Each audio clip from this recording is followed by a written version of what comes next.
Bueno, ahora sí. Hola a todas y a todos.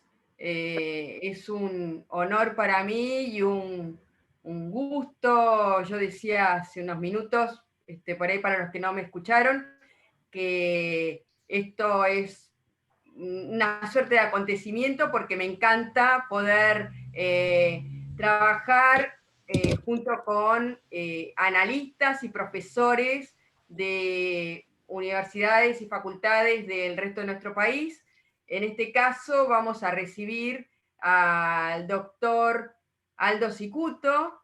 Hola Aldo, ¿cómo estás? Quiero agradecerte enormemente que puedas compartir con la generosidad que sé que los caracteriza lo que es tu tesis doctoral.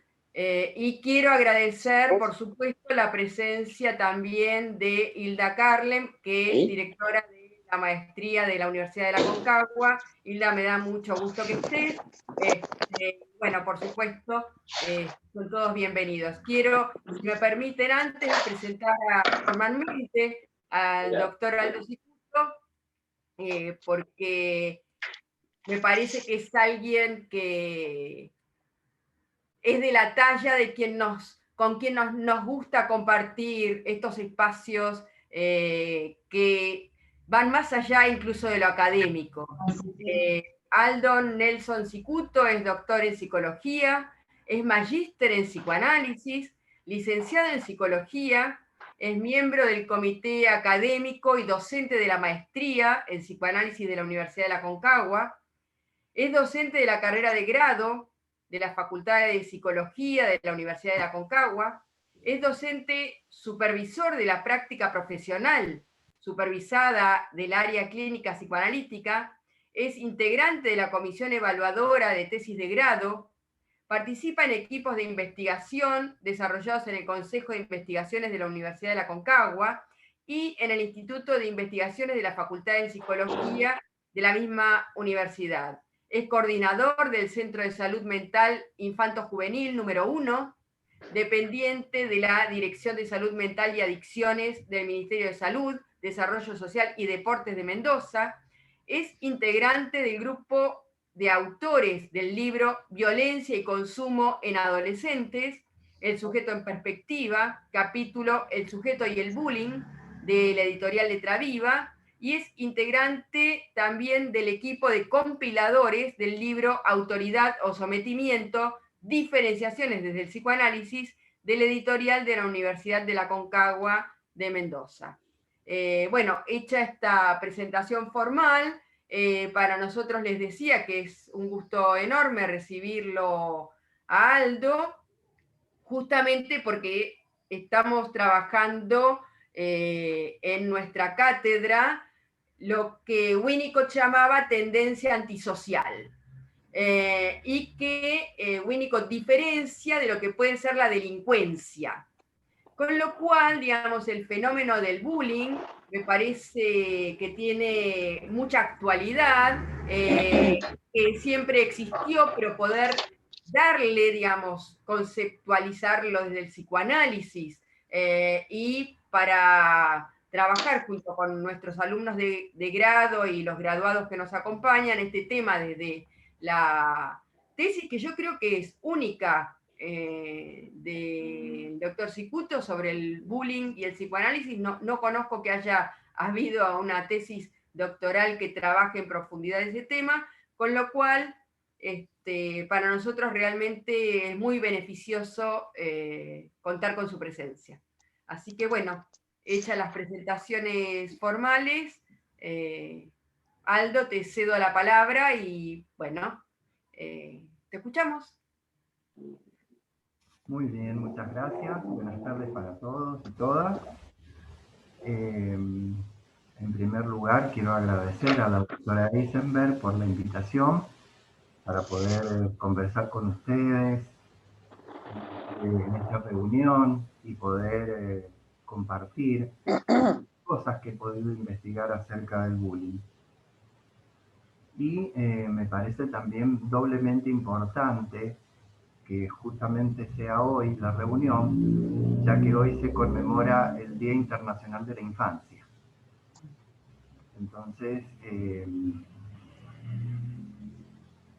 bueno, les voy a tratar de transmitir y de contar algunas cosas. Voy a empezar comentando de qué se trata el bullying, para poderlo diferenciar de otras manifestaciones de violencia que frecuentemente se les suele llamar bullying, pero hay una especificidad de este problema, que es el bullying.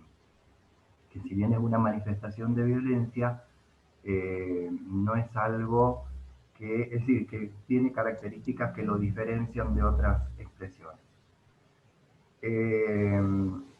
Luego voy a puntuar algunos aspectos de la definición, analizando esos aspectos desde los conceptos del psicoanálisis. Y ¿Puedes creer que hay un perro ladrando? Les pido si pueden apagar los micrófonos, así lo escuchamos bien al doctor Aldo. Y Aldo, no sé si podrás hablar un poquitito más fuerte, porque yo por lo menos te escucho bajo. Bueno, les decía entonces que voy a trabajar primero la definición de bullying, y en esa definición voy a puntuar algunos aspectos que luego voy a profundizar desde el psicoanálisis, y voy a trabajar desde el psicoanálisis específicamente desde Freud.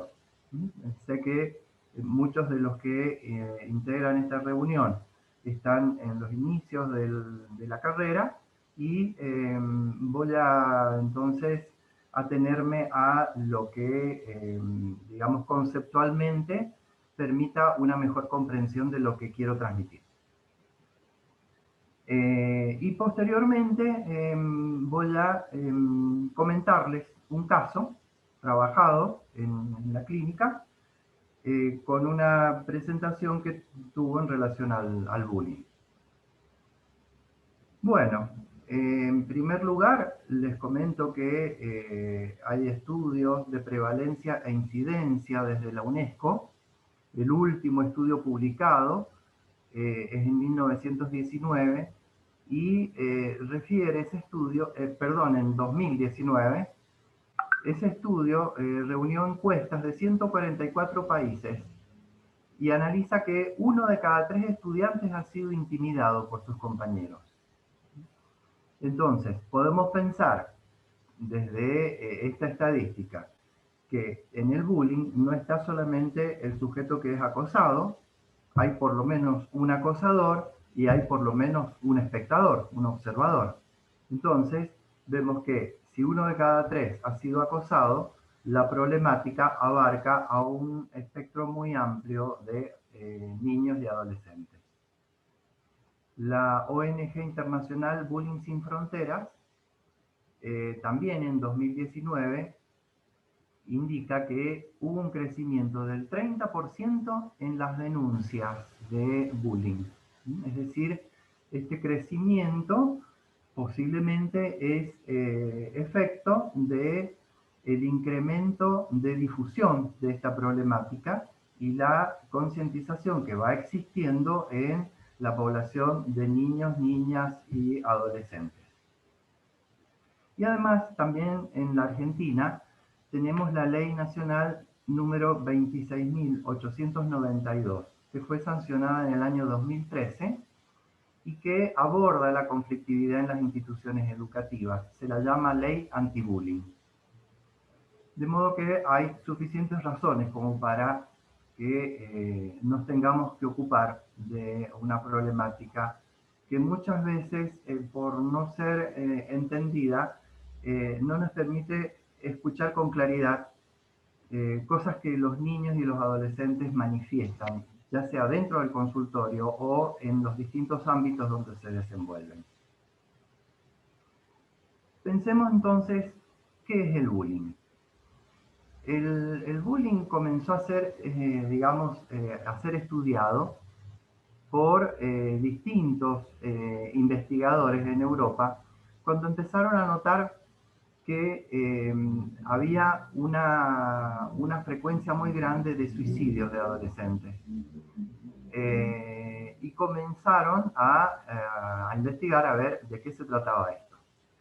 Uno de ellos fue el doctor Dan Olvaus, de Noruega, de la Universidad de Bergen. Empezó a analizar este fenómeno y encontró que había una relación entre el suicidio de los adolescentes con situaciones vividas en el ámbito escolar, producida por el maltrato que generaban sus compañeros. Un caso muy conocido es un caso español, el caso Jordi, un chico que se suicidó y que, digamos, tuvo una serie de situaciones en donde, además del acoso de sus compañeros, también se manifestó la poca comprensión que hubo por parte de los docentes, que incluso favorecieron la ridiculización de este chico y terminó en un suicidio. También en Japón se manifestó esto y allá se lo ha denominado Ijime. El doctor Dan Olvaus en sus investigaciones empieza a hacer estos estudios, toma algunos conceptos desarrollados por Konrad Lorenz acerca de manifestaciones que tenían los animales cuando eran atacados y que se reunían y, digamos, respondían al ataque del agresor. Y él acuñó el término bullying. Y no solamente dio nombre a esta problemática, sino que estableció una definición, que es la definición que yo les voy a comentar. Esto sucedió aproximadamente en la década de los años 80. El doctor Olvaus dice que el bullying es una situación donde un estudiante es acosado, es expuesto de manera repetitiva a acciones negativas, intencionales, por parte de uno o más estudiantes. Se trata de causar un mal o malestar a otra persona, ya sea por el contacto físico, a través de lo verbal, haciendo muecas, haciendo gestos insultantes, haciendo bromas pesadas, a través de actos de exclusión, incluso a través de la indiferencia. Y para ejercer estos actos se argumenta siempre alguna característica, que puede ser física, puede ser psicológica, puede ser social, puede ser étnica. Y lo que se produce en la situación de bullying es un desequilibrio de poder o de fuerza, porque, según lo manifiesta Olvaus, el sujeto que está expuesto a las acciones negativas tiene mucha dificultad para defenderse. Y otra característica importante es que este es un acoso o una agresión que puede durar mucho tiempo, puede durar incluso años. Y aunque es, digamos, algo tan duradero en el tiempo, los adultos no llegan a captar o a interpretar lo que sucede. Generalmente no toman noticia de lo que está sucediendo hasta que haya alguna manifestación grave, como es alguna reacción del acosado o un suicidio. O quizás también situaciones como las que hemos visto, en donde el acosado agrede, incluso puede llegar a presentarse con un arma y matar a varios de quienes son sus agresores e incluso otras personas. Es decir, muestra una situación bastante complicada. Lo que yo destaco de esta definición que les acabo de comentar es que existen acciones negativas, hay una acción negativa. Olvaus dice que es intencional.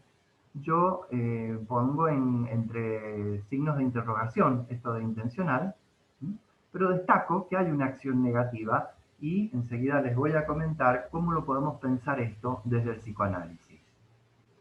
También destaco de esta definición la dificultad para defenderse, porque en la definición la dificultad de defenderse está puesta en el acosado. Tendríamos que, digamos, pensar, y es lo que propongo hacer en esta reunión, pensar cómo esta dificultad para defenderse no está solamente en el acosado, sino que está en los otros sujetos que intervienen desde otros lugares. Y otra cosa que destaco es la duración, que es algo que dura mucho tiempo, porque esta duración también tiene efectos en el sujeto. Entonces, pensemos que intervienen el acosador, el acosado y los espectadores. Y en cada uno de ellos hay situaciones específicas a analizar que voy a tratar de comentar. Este tipo de problemática, como es el bullying, no lo podemos sostener como que se trata de actos en manada, como actualmente se suele expresar, ni tampoco de la expresión de instintos primitivos. Primero, desde el psicoanálisis no podemos pensar en actos instintivos, ya tenemos bastante recorrido en la teoría psicoanalítica y en las experiencias del psicoanálisis, como para poder afirmar que no podemos considerar a un sujeto como, digamos, portador y expresión de instintos. Y los actos en manada tampoco los podemos equiparar a estos actos con los actos que hacen los animales, porque, digamos, no podemos observar que los animales ejerzan actos de este tipo, porque, digamos, en los seres humanos tenemos que ubicar que estas problemáticas responden a lo que Freud ha manifestado como tendencias crueles. Y no podemos ubicar crueldad en los animales, porque no responden a ese tipo de manifestaciones. También mencionarlos con estas características puede llevar a algo que es muy común que suceda, que es la naturalización del bullying. Se suele decir que, digamos, este tipo de expresiones siempre ha existido. Se suele decir también que, bueno, que tengan que pasar por esas situaciones es una experiencia que les ayuda a aprender a defenderse, y de esa manera no se toma real concepción acerca de qué problemático que es esto y los efectos que esto produce en un sujeto, y lo podemos ver nosotros después en la clínica. De modo que, para poder pensar estos puntos que les marqué de la definición, comencemos entonces con la dificultad para defenderse. Que esta dificultad para defenderse no la podemos pensar desde el uso de la fuerza física o desde la actitud de imponerse. ¿Por qué? Porque a través de diferentes observaciones que se hacen, diferentes testimonios que podemos también tener en cuenta, muchos sujetos que en un momento han sido acosados, luego pasan al lugar de acosadores. Entonces, no es debilidad física o falta de carácter lo que les sucede. Vamos a tratar de pensar la dificultad de defenderse, y lo vamos a articular con esta perspectiva que nos aporta Freud, que es la temática de la crueldad. Entonces, ¿cómo podemos pensar la posibilidad de defenderse de un sujeto? Partamos de los estudios que hace Freud y propongo yo comenzar a pensar desde el proyecto de psicología, que Freud lo trabajó en el año 1995 más o menos, pero que su publicación fue muy posterior, incluso después de la muerte. Puede ser así en verde. Perdón, ¿pueden apagar los micrófonos? Perdón, Aldo, que te interrumpa. Sí, una consulta. ¿Qué año dijo recién? Justo no escuché. El año en el que Freud trabajó el proyecto de psicología, en el año 1895, y la publicación de este texto fue en 1950.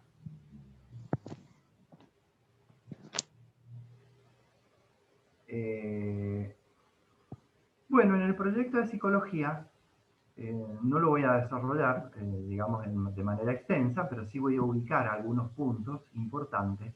Freud habla de cómo, digamos, a través de algo que él le llama el complejo del prójimo, se constituyen para el sujeto ciertos recursos. Es decir, por eso es que en el marco de ese complejo del prójimo se desarrolla lo que Freud también ubica como la experiencia de satisfacción. Y allí es donde Freud también establece, digamos, este complejo del prójimo en relación a la experiencia de satisfacción como la fuente primordial de todos los motivos morales. Es decir, que la experiencia de satisfacción sostenida en relación al prójimo, que el prójimo es el adulto que auxilia al niño desde el nacimiento. En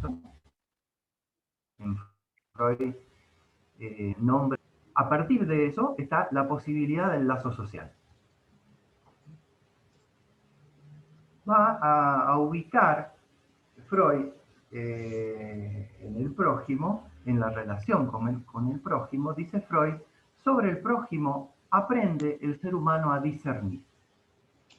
Esto acá ya lo tengo que ir relacionando con el texto de Winnicott, donde habla de privación, para que podamos dar el marco freudiano al concepto de deprivación que trabaja Winnicott, pensando que Winnicott sostiene que la deprivación y las tendencias antisociales no se tratan de un diagnóstico y que son tendencias que compelen a alguien a ocuparse de su manejo, y da él en el texto cuál es la definición de manejo con la cual él se está, digamos, está expresando acá. Y habla también de una buena experiencia temprana que se ha perdido. Esta buena experiencia temprana que se ha perdido la podemos pensar desde este texto del proyecto de psicología en relación al complejo del prójimo, y también la podemos ubicar en un texto posterior de Freud, que es la introducción al narcisismo, donde Freud ubica esa experiencia en relación al narcisismo de los padres, cuando habla del amor parental, que el amor parental es una expresión del narcisismo redivivo de los padres. Redivivo quiere decir resucitado, ¿no? Es decir, que el amor parental, los padres, para poder criar a su hijo, necesitan resucitar ese narcisismo, ¿sí?, que para ellos ya había sido superado, pero no implica que van a conservar a sus hijos dentro de esa situación de narcisismo, sino que es un lugar que hay que ofrecer, pero que después hay que perder. Y, digamos, allí podemos nosotros ubicar esta experiencia temprana que el sujeto ha perdido. También habla Winnicott de la experiencia de desesperación que, digamos, un niño vive frente a la deprivación, pero que es distinto cuando esta experiencia de desesperación es vivida en una relación, es decir, cuando hay una relación que sostiene al niño. Esta explicación que hace Winnicott a mí me hace recordar una situación que observé en la calle. Iba caminando por la vereda y observo en la vereda de enfrente que venía una mamá muy joven con su hija, que habrá tenido unos 3 o 4 años, y la niña lloraba. Parece que la niña había querido que la madre le comprara algo y la madre no se lo había comprado. Entonces la niña había empezado a llorar y ese llanto había cobrado dimensiones de desesperación. tomando la expresión de Winnicott. Me detuve a observar, porque me llamó la atención lo que hizo la mamá, que se paró a un costado de la vereda, tomó a la niña en brazos y le empezó a hablar. Y estuvo un tiempo, tomó su tiempo para poder hablarle hasta que la niña se calmó. Y una vez que la niña se calmó, continuaron caminando hacia donde ella se dirigía. Es decir, nos ejemplifica esto lo que nos transmite Winnicott como la experiencia de desesperación vivida en una relación es algo que va a favorecer esto que estoy tratando de explicar desde el texto freudiano. Es decir, este ejemplo de la mamá donde ella se ubica auxiliando a su hija, aportándole elementos que ahora voy a tratar de explicarles. Esto que dice Freud que sobre el prójimo aprende el ser humano a discernir, lo podemos pensar como a través de los cuidados del prójimo, este prójimo representado en el adulto que cuida al niño, se van a ir produciendo inscripciones que hacen posible diferenciar lo que se puede investir como propio y lo que no se puede investir por ser ajeno y hostil. Esto ajeno y hostil está relacionado con el dolor.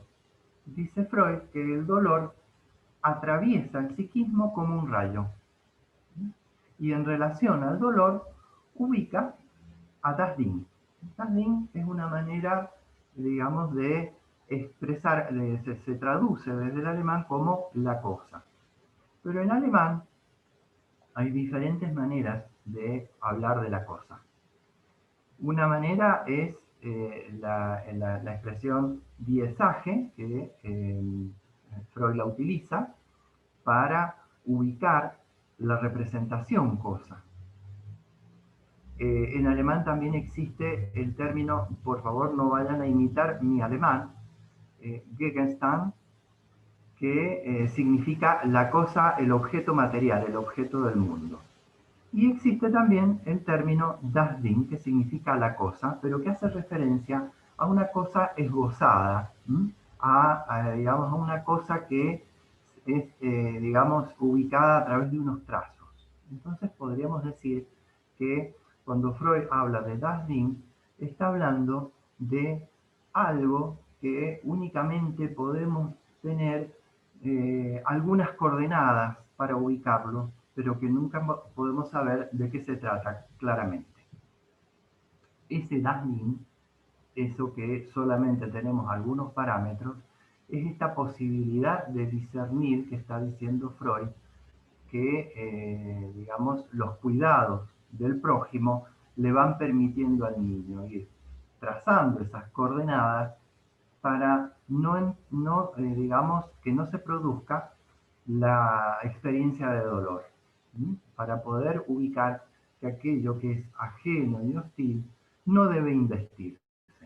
Esto después Freud en 1920 lo va a llamar más allá del principio de placer. De modo que esta posibilidad de discernir, esta posibilidad de diferenciar lo que se puede inscribir de lo que no se puede inscribir y lo que se puede investir y lo que no se puede investir, Freud la llama defensa primaria, ¿no? Es decir, es la inscripción de un no que es introducido por el prójimo con su presencia y con sus cuidados. Y a la vez, ese no implica un sí frente a aquellas inscripciones con las cuales el sujeto va a poder movilizar sus investiduras. Esta defensa primaria, después Freud la va a seguir pensando en 3 ensayos de teoría sexual, 1905, cuando hable de los diques psíquicos. Él dice que es necesario que en el niño se instalen los diques psíquicos. Menciona la vergüenza, el asco y menciona la moral que en algunas partes del texto lo menciona como moral, en otras partes del texto lo menciona como autoridad. Estos diques lo que van a permitir es una regulación ante la insistencia de lo pulsional. Freud ubica que las satisfacciones pulsionales van a ser de dos tipos. Van a haber satisfacciones que están ligadas a las zonas erógenas y hay satisfacciones que son independientes de las zonas erógenas. Por ejemplo, el ver, el exhibir y la crueldad. Las tendencias crueles son un modo de satisfacción pulsional que está desde el comienzo en todo sujeto y que buscan satisfacción de manera independiente de las zonas erógenas, pero a través del trabajo que se produce la pulsión en las zonas erógenas van encontrando modos de regulación. Para estas tendencias crueles, el dique que se tiene que constituir es la capacidad de compadecerse. Es decir, que tiene que instalarse la posibilidad de compadecerse como dique frente a la crueldad. Pero explica Freud que este es un dique que se va a desarrollar relativamente tarde. En esta parte tengo que también hacer un desvío hacia los conceptos de Winnicott, ya que en algún punto Winnicott, cuando habla del origen de las tendencias antisociales, habla de la diferencia entre la avidez y la voracidad. Ubica la avidez como algo que está presente en todo niño. ¿Por qué? Y porque el niño está ávido en su búsqueda del gran otro, perdón, del otro primordial, del adulto. Entonces, en esa avidez de esa búsqueda, lo que necesita es que el otro haga presencia. Entonces, ese es un momento muy importante en donde si el adulto responde a esa avidez, va a favorecer la constitución de estos diques y también del dique de la compasión.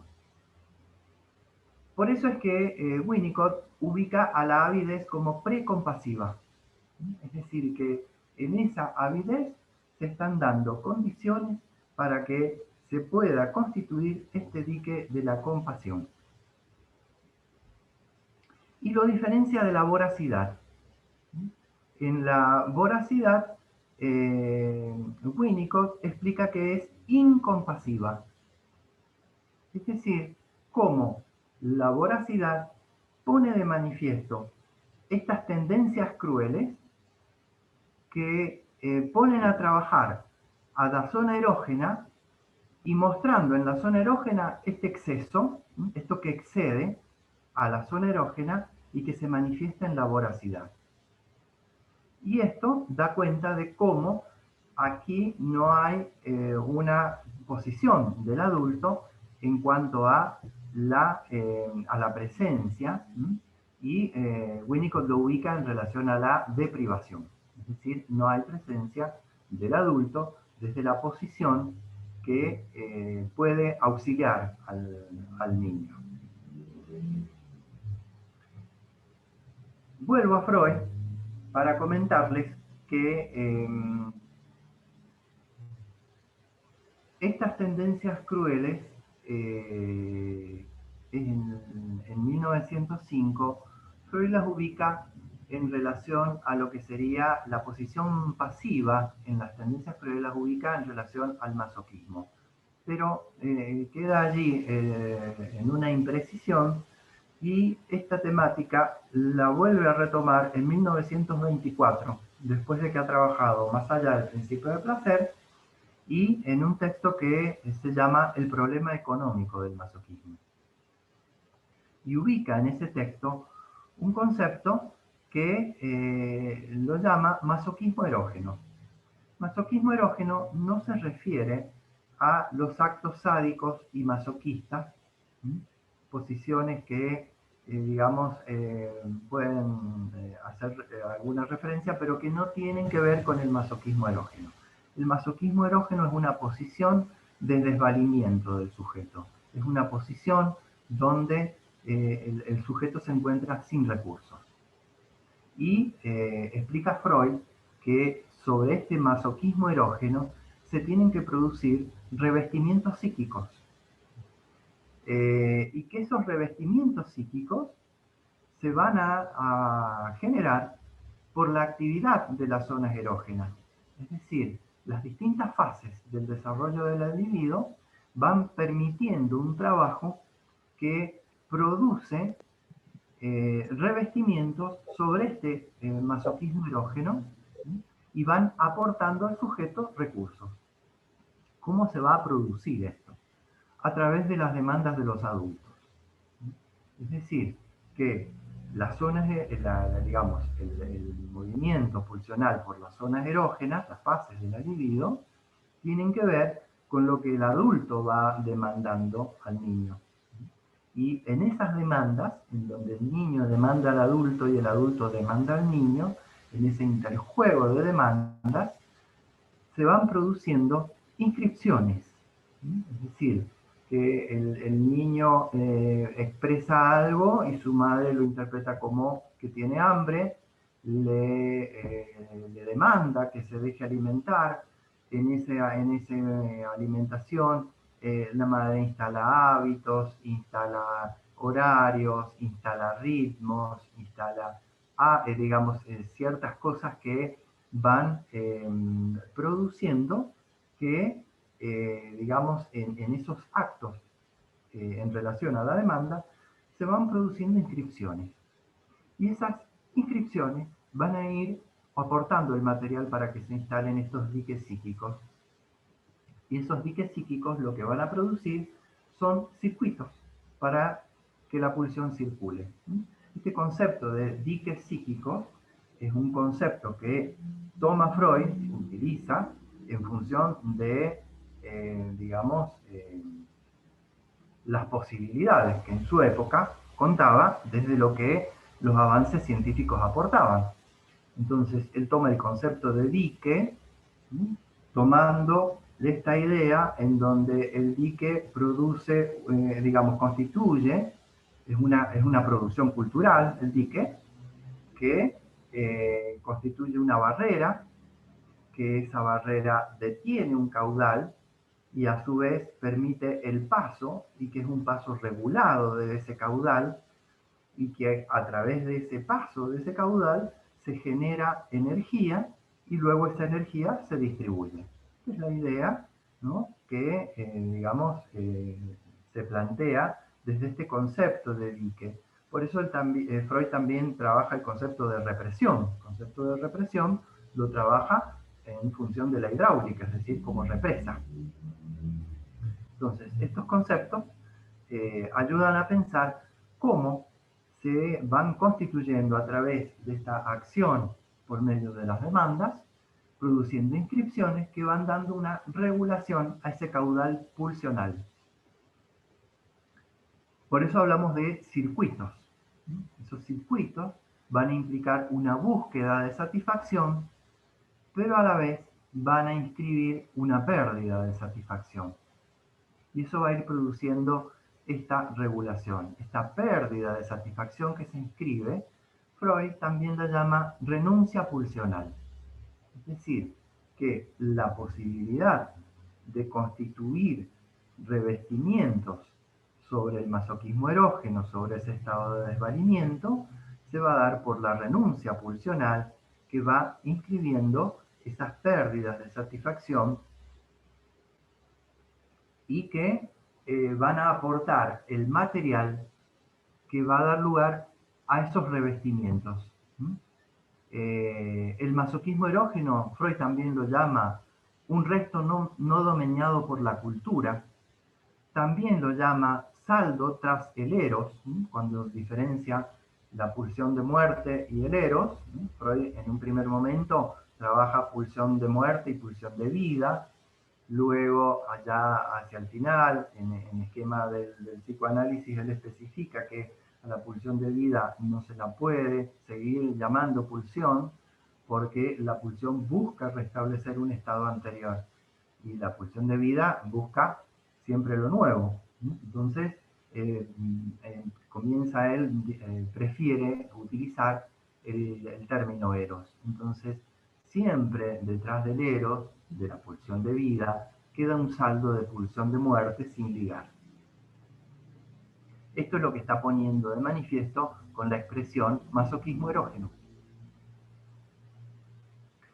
Entonces, esos revestimientos que por el camino de la demanda va permitiendo la instalación de inscripciones que dan lugar a los diques, separan al sujeto del lugar de objeto. Aportan recursos simbólicos.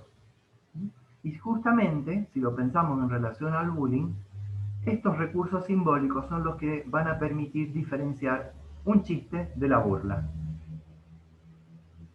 Como por ejemplo, nosotros podemos pensar a través de la novela El Señor de las Moscas, una novela cuyo autor es Golding, que la publicó en el año 1954, y que se trata de un grupo de adolescentes que, un grupo de niños de entre 6 y 12 años que van viajando en un avión y ese avión cae en una isla deshabitada y todos los adultos mueren. Entonces los niños tienen que sobrevivir por sí mismos. Se observa en la novela cómo los niños en un comienzo tratan de organizarse. Por ejemplo, encuentran una caracola y al aprender a hacerla sonar, utilizan esta caracola como un símbolo de autoridad. El autor dice, bueno, el brazo de la cultura todavía lo sostiene, pero empieza a debilitarse. Es decir, que en el transcurso de la novela, los niños empiezan a tener enfrentamientos, destruyen esta caracola, y se produce la muerte de dos de los niños, y la novela termina cuando están intentando matar a un tercero y aparece un adulto que ha llegado en un barco para rescatarlos. Es mucho más interesante en cuanto a detalles para analizar, pero a grandes rasgos me transmito esto como para ejemplificar que cuando no hay adultos que sostengan con sus demandas y posibiliten inscripciones, los niños empiezan a tener muchos problemas. Y esta posibilidad de sostener con las demandas y posibilitar inscripciones constituyen lo que llamamos la autoridad. Entonces, en base a estos conceptos desarrollados, pensemos cómo se pone de manifiesto la carencia de revestimientos subjetivos de estos recursos simbólicos en el bullying. Podemos pensar cómo en el acosador es un sujeto que ataca al otro y se justifica por un rasgo que destaca del otro. Porque tiene las orejas grandes, porque tiene el pelo de una manera, porque mira de determinada manera, porque es de tal etnia. Entonces, siempre va a justificar por un rasgo que el otro tiene. Lo que hace el acosador es encubrir sus actos. Es decir, que el acosador, por el dique de la vergüenza, por el dique de la autoridad, sabe que hay cosas que los adultos no tienen que enterarse, entonces esos actos los encubre. Y no lo descubren. Pero a su vez, encubriendo sus actos, está encubriendo la indefensión y el desvalimiento en el que se encuentra. ¿Por qué se encuentra indefenso y desvalido? Porque no puede defenderse de las tendencias crueles y las actúa. Es decir, no pueden operar esos diques que le permitan instalar el dique de la compasión y poder llevar la relación con el otro a través del lazo social, sino que actúa estas tendencias crueles y daña el lazo social. El acosado lo podemos ver que ante las palabras o actos del otro experimenta dolor. Es decir, estas palabras o estos actos lo atraviesan como un rayo, como dice Freud, y lo inmovilizan. Es un sujeto que no puede responder. El espectador también experimenta esta indefensión y el desvalimiento. ¿Cómo lo pone de manifiesto? En la pasividad. Los espectadores generalmente están en estado de pasividad. El espectador cree estar fuera de la situación, fuera de lo que sucede. No puede advertir que está sumamente involucrado y también expuesto al daño que esta situación implica. Es decir, que el espectador es alguien que mira pero no ve. Está atrapado en la fascinación de la mirada y no puede ver, digamos, lo que está sucediendo, no puede intervenir en lo que está sucediendo, no puede ni siquiera cuestionar lo que está sucediendo. Todos los sujetos que están involucrados, acosador, acosado y espectador, todos mantienen silencio frente a lo que sucede. Es algo, por eso es algo que pasa inadvertido para los adultos. Y no es porque exista un pacto de silencio, sino porque es una imposibilidad manifestar esto que sucede. ¿Por qué se da esa imposibilidad? Justamente por el desvalimiento en el que todos se encuentran. Quienes más pueden llegar a cuestionarse este silencio que los atrapa es el acosado, cuando puede comenzar a hablar con alguien respecto de lo que le está pasando. Y podemos hablar también de una posición de desvalimiento en los adultos, porque los adultos desconocen lo que está sucediendo. En los años 80, en 1980, podemos entender que los adultos desconocieran que estas manifestaciones porque había poco conocimiento. Pero en la actualidad, los adultos siguen desconociendo lo que sucede. Entonces, podemos hablar allí de un corrimiento del lugar de autoridad de los adultos. Y muchas veces se dan estos corrimientos de manera bastante sutil, donde de alguna manera justifican o ponen en otro la posibilidad de intervenir. Hablemos ahora de la acción negativa que se produce en el bullying. ¿Se acuerdan que se produce una acción negativa que Olbaus la define como una acción intencional? Yo pienso esta acción como una situación o un estado de hostigamiento del sujeto. Y ese hostigamiento constituye un asedio insistente e incitante de la satisfacción pulsional directa que empuja al sujeto a la posición de objeto. Por lo tanto, esta acción negativa no es una acción negativa solamente del acosador sobre el acosado, sino que el acosador también recibe la acción negativa del hostigamiento pulsional que padece y los espectadores también. En esto podemos pensar el experimento de Milgram, que es un experimento muy conocido, que lo hizo Milgram en la Universidad de Yale en el año 1963. Y posteriormente se han hecho otras versiones de este experimento, versiones televisivas sobre todo, en donde se ha introducido la acción del público. En el año 2009 hubo una producción suizo-francesa que hizo una experiencia así. Y en este experimento, brevemente lo comento, se trata de un sujeto que es un actor que tiene que responder preguntas. Y el sujeto expuesto a la experimentación es una persona que tiene que, frente a las preguntas, si el sujeto que responde con errores, le tiene que aplicar una descarga eléctrica.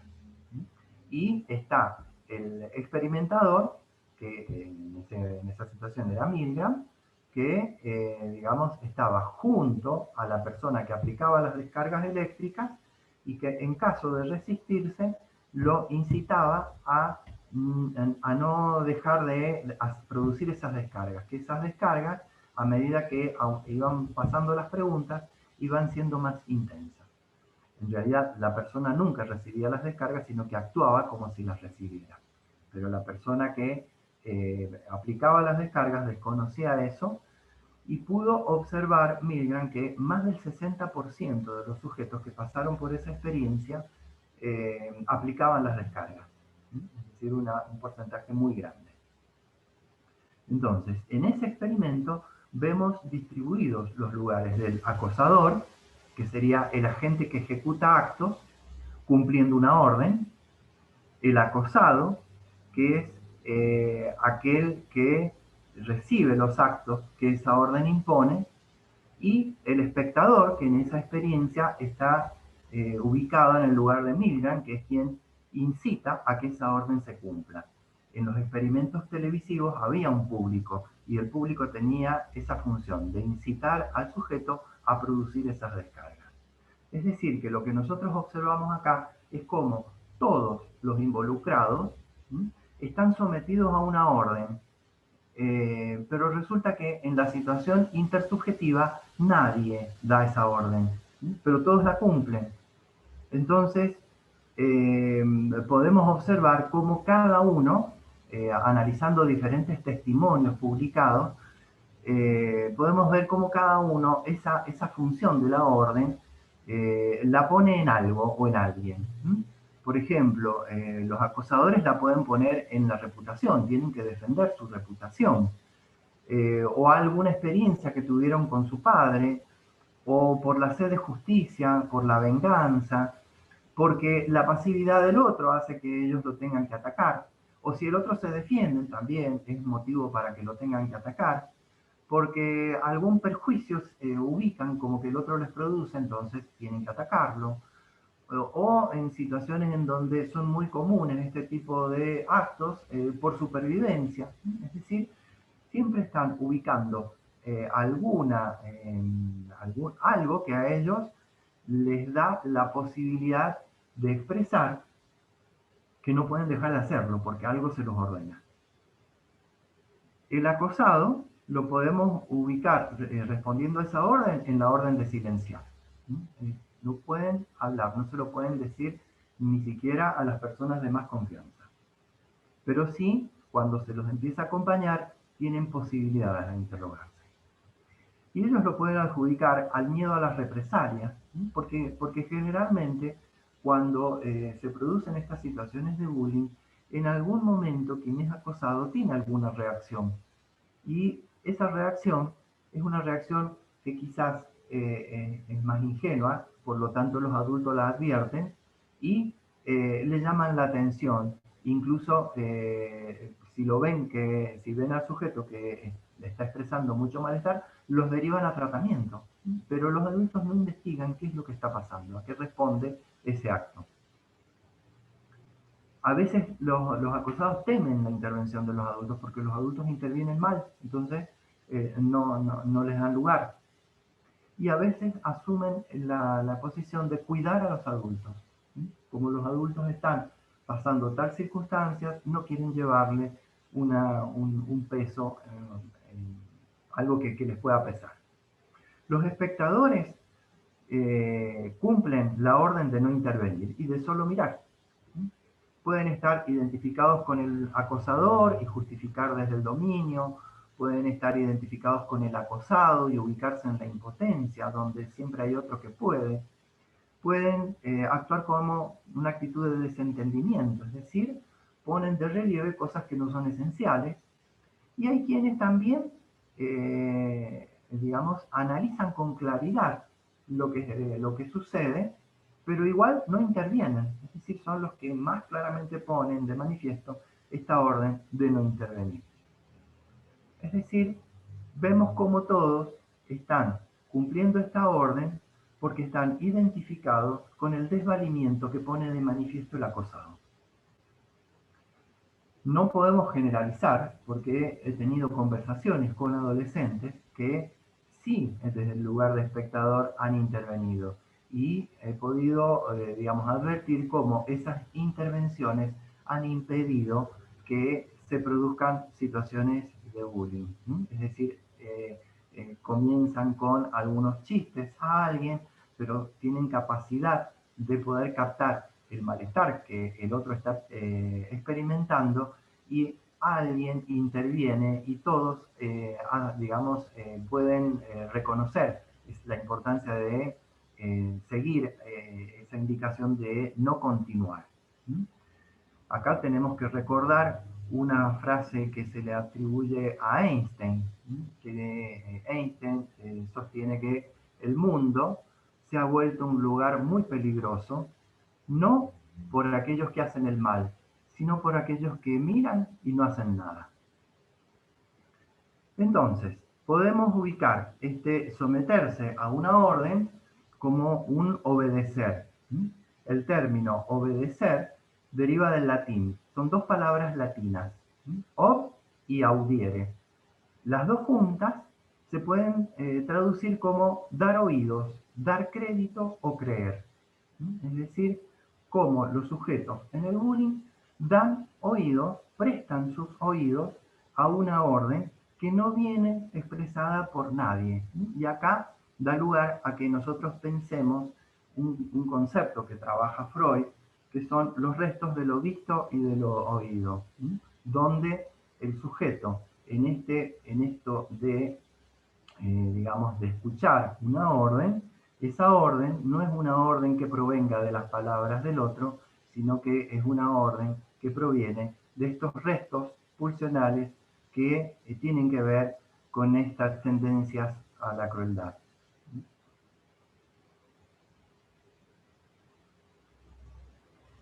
Como para ir concluyendo ya esta parte teórica, hablemos de las dificultades de regulación. Las dificultades de regulación las podemos ubicar en la persistencia y en el ensañamiento. La persistencia hace referencia a cómo el sujeto que ha pasado por situaciones de bullying, aunque haya concluido la situación, ya no siga recibiendo bullying, incluso muchos años después, sigue experimentando mucho malestar, mucho sufrimiento, y le cuesta mucho poder salir de ese estado de hostigamiento que quedó instalado. Y el ensañamiento habla de cómo en la situación de bullying y en el tiempo posterior a la situación de bullying, el ensañamiento habla de un incremento de exigencia, es decir, cómo hay algo que va pidiendo más y más, por haber atravesado ese límite que, digamos, que empuja al sujeto hacia la acción o la actuación de las tendencias crueles, esta desregulación pulsional que el sujeto actúa. Entonces, podemos pensar cómo el bullying es repetición en acto, que no hay una circunstancia que la justifique, sino que se vale de las circunstancias.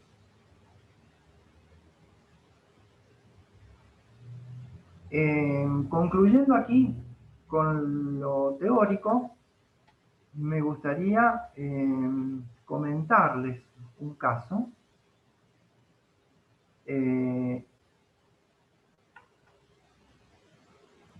Aldo, te interrumpo un minuto. Estamos grabando. ¿Podemos seguir grabando por la cuestión del caso? ¿Preferís que interrumpa?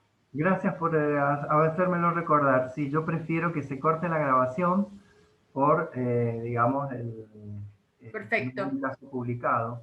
Bueno, avísame, yo ahora la corto y cuando